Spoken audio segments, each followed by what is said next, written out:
Mas tem a primeira aqui, que não é uma dúvida, tá? Essa eu vou responder. Tá? Passear... a Mariana perguntando, passear no Mariana shopping Grazino, o nome dela. vale como exercício físico? Essa eu vou responder aqui pelo meu amigo. É a esposa Mariana, dele. passear no shopping não vale como exercício Mas ele físico. falou do cheiro das lojas de roupa. Não, mas isso é um transtorno psicológico gigantesco pro marido. Isso causa um problema financeiro Ajuda enorme. você. Não, isso é um problema. Definitivamente. Eu não vou nem deixar meu convidado falar, porque se ele optar em defender você, nós vamos ter um problema no debate. Mas vamos lá, só brincadeira para descontrair um pouquinho.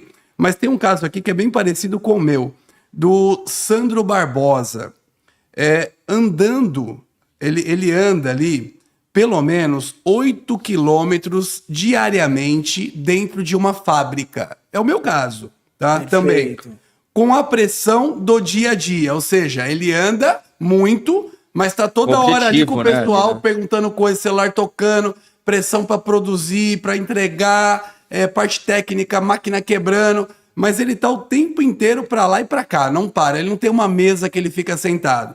A dúvida dele é, isso vale como exercício físico? Sim ou não? Eu acho que aqui, pelo que eu já aprendi, tem uma diferença, eu vou complementar. Exato. Isso vale como exercício físico? Sim ou não? Isso vale como exercício mental? Sim ou não? Porque parece que mentalmente aqui já é um problema, né? Então, me responde essas duas perguntas. Eu acho que a dúvida dele entra como uma atividade física, né? Então vai somar. Né? Mas, ele falou que anda 8 quilômetros. Pelo menos. Para lá e para cá o dia inteiro. Pô, é muito bom, porque hoje a Organização Mundial da Saúde considera uma pessoa ativa quem dá 10 mil passos por dia. Tá? Isso equivale mais ou menos a 7 quilômetros e pouco. Então, ele é uma pessoa ativa. Né? E isso é muito importante. Para a parte física. Para a parte física. Né? Ele vai ter uma liberação hormonal? Vai. Agora, é muito importante distinguir que fazendo essa caminhada num ambiente estressor vai ser totalmente diferente da liberação hormonal. Por exemplo, se ele estiver num parque ou fazendo uma caminhada descontraída, o sistema central vai entender e vai ter uma resposta neurobiológica distinta. Mas é válido, tá? Então ele é uma pessoa fisicamente ativa, mas assim, a função da parte neurológica... Ele não vai ter todos os benefícios que ele poderia ter fazendo, por exemplo, num parque. Entendi. Mas muito interessante a pergunta dele, porque assim, já foi muito bem estabelecido também que existem pessoas que fazem exercício físico, tá? E 1 hora de exercício físico durante o dia e ficam 8 a 10 horas sentado trabalhando. Então, você sabe que já fizeram estudos e mostraram que metabolicamente uma pessoa que é ativa, como o Sandro, ele pode ter perfis metabólicos muito melhores do que a pessoa que faz 1 hora de exercício físico diário, de manhã, e passa 10 horas sentados no escritório, por exemplo. Tá? Então, há a diferença entre atividade física e exercício. Você pode ser uma pessoa que faz exercício físico, mas pode ser considerada inativo. Deu para entender? Entendi. E no caso do Sandro, pelo que eu consegui entender, então... que é um caso muito parecido com o meu, achei muito interessante a pergunta. Nós exercemos atividades bem parecidas ali dentro de fábrica o dia todo e andando o dia inteiro. Aliás, você teve lá hoje, você viu que anda, né? Anda bastante. Você chegou ofegante Você tinha que ter até aquele relógio que conta mais ou menos quando você anda, né? Pra ter uma ideia, né? No celular, é muito interessante. Já conta, né? Ter esse controle. É o pedômetro, chama pedômetro. Você pode baixar no celular, alguns relógios têm. Baixar no celular, isso é interessante, até para você dar uma olhada, ter um parâmetro. Porque as pessoas não têm nem ideia, né? Não tem. E pelo que eu entendi, no caso do Sandro, se ele introduzisse uma atividade tipo um yoga, num estúdio, um pilates, alguma coisa que acalmasse um pouco a mente ali, atrelado ao que ele já anda de 8 km por dia, estaria perfeito. Aí realmente entraria no pacote que... Né, que fica top. Exatamente, que é que a gente fala, né? A união do exercício de corpo e mente, porque ali ele está caminhando, ele está fazendo atividade física, mas está liberando alguns hormônios positivos, só que é um ambiente estressor. Ao mesmo tempo, muito cortisol, né, muita adrenalina. Seria muito importante que ele complementasse com quebrar um pouco isso, né? Exatamente. Né? Temos mais perguntas aí? Tem mais. Aqui tem duas, vai fazer duas em uma. A Tâmara está perguntando se hidroginástica também é importante para todos esses benefícios que você falou. E aí minha mãe está aqui também, que ela começou a fazer muito exercício físico todos os dias, até de final de semana agora. Eu te enchi o saco dela, falava, vai fazer, e adorou, tá fazendo pilates, academia. Ela tá perguntando também, falando que personal é muito bom, até porque tem muita gente que faz exercício errado na academia. Então fica essas duas perguntas. Hidroginástica tem esses benefícios e como fazer se você não tem um personal para não errar tanto nos exercícios na academia. E eu vejo muito isso também na minha academia. Então vamos lá. A hidroginástica, ela é um exercício aeróbio que na verdade combina com uma união ele tem a característica aeróbia, mas ele, bem feito, ele tem junto resistido. Eu não sei se vocês já chegaram a fazer alguma aula de hidroginástica. Não, a gente tem uma ideia impressão que isso é mais para idoso. Então, começar a fazer. Essa é uma ideia. Se você pega um bom profissional eu já fiz uma hidroginástica, você tem alguns materiais que são de isopor, que você faz o conta resistido dentro da água. Que é diferente, né? Exatamente, você faz ali a contração. Uma aula bem feita, bem ministrada de hidroginástica, você tem ali o combo do exercício aeróbio com o exercício resistido, que é a Escola Medicina de Esporte hoje, e para a saúde mental, que é o combo perfeito. Então, é muito válido a hidro. Agora, a hidroginástica, ela tem um ponto aí que precisa ser acrescentado. Ela não tem muito impacto. E o impacto hoje é muito bem visto para a qualidade da saúde óssea, principalmente para a terceira idade. Então, ter impacto? O impacto... eu pensei que até para defesa do próprio corpo. Exatamente. Mas o corredor, por exemplo, que ele tem impacto, ele acaba tendo dores no joelho. Mas aí é muito excessivo, mas né? excesso. Aí que a gente fala, qual a diferença entre o remédio e a droga? É a dose. Né? O exercício físico bem dosado, a gente hoje precisa de impacto. Hoje, para tratamento de osteoporose, o impacto é primordial.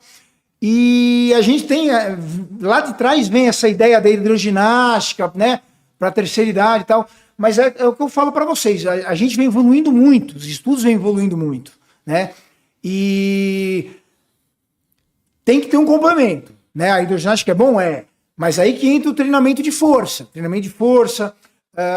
uma caminhada vai ser importante, porque a gente vai precisar o resistido ali, né? Ele cria uma densidade mineral muito grande, uma densidade óssea muito grande. O que acontece muito, e eu acho que vale ressaltar, a gente vive num país muito medicocêntrico, né? Medicocêntrico, eu digo assim, o Brasil é um dos países que o médico tem um poder muito grande, né?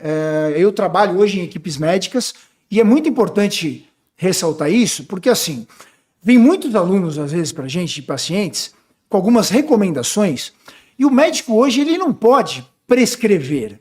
E o que o médico... E isso, assim, não é uma crítica, tá? O médico, ele vai falar... Qual a recomendação mais segura que o médico hoje pode fazer para um paciente? Faça caminhada, né? E às vezes chega alguns pacientes para mim e falam, não, o meu médico falou para mim que eu tenho que fazer uma caminhada. E o médico não está errado, porque se ele falar assim, olha, você precisa fazer uma musculação, ou um treinamento funcional, um treinamento híbrido. Se por um acaso, e aí você falou, tem muita gente fazendo a prática, né, você hoje vai na academia, né, se cresceu muito hoje as academias low cost, né, que são as academias de rede. Isso foi muito bom, né, conseguiu popularizar bastante, Mas mais a demanda, barato, né? mais barato, só que a demanda de profissionais para o acompanhamento não acompanha. Então você vê muita gente fazendo o exercício errado, né? Esse acaba sendo um problema. Em vez de ajudar, prejudica a saúde. Mas você tem hoje os serviços de acompanhamento online também, né? Que nós tivemos aqui no podcast já, que ajuda um pouco também, né? O posicionamento, a forma de fazer. Quem não tem condições de pagar um personal, contrata um serviço online também, né? É uma opção, uma boa opção, inclusive, né? Com certeza. E tem uma pergunta aqui que eu fiquei até muito importante. Bom, vale a pena reforçar o seguinte, né?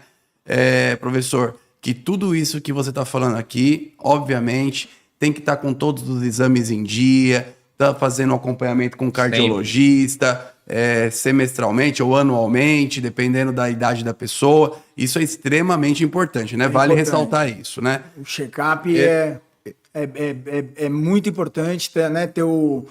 Mas eu vou falar uma coisa para vocês. Para se começar a fazer uma atividade física, hoje, você pode começar a fazer uma caminhada, por exemplo. Moderada, né? Não é uma obrigação, né? Não é que você vai precisar ter um exame para se começar a fazer. Você começar a fazer uma caminhada, o exercício, a atividade física, né? Que entra uma caminhada, ela não tem contraindicação. Né? Sim, então, voltando. A não ser com intensidade muito alta. Exatamente. Por isso que um médico hoje, ele, por segurança, ele vai falar para o paciente, vai fazer uma caminhada. Né? Porque se ele recomendar, vai fazer um treinamento de uma musculação e dá um problema, né? Da pessoa fazer sozinha, volta naquela pergunta. Ou mesmo alguns profissionais que talvez erre na dose, né? Que não é anormal, né? Pensando sempre num outro cenário, que é o cenário da hipertrofia, os riscos de lesões são muito maiores. Entendi. E aí você imagina esse paciente voltando para o médico, falando, pô, mas você falou que era para fazer musculação e eu tive um problema. E isso pode dar um problema grande, né? Então, os nossos colegas médicos, a gente entende, nós como professores, que eles recomendam, eles orientam, né, que façam a atividade física mínima. Mas é importante, se você quer ter uma qualidade, uma saúde, né, uma saúde mental, fazer o exercício sistematizado e controlado. Né? E como a gente sabe hoje, 75 minutos por semana, como eu te falei, já é muito bem visto para a saúde mental do que... Então, o volume semanal é muito menor. Sim. Né? Então, Sim.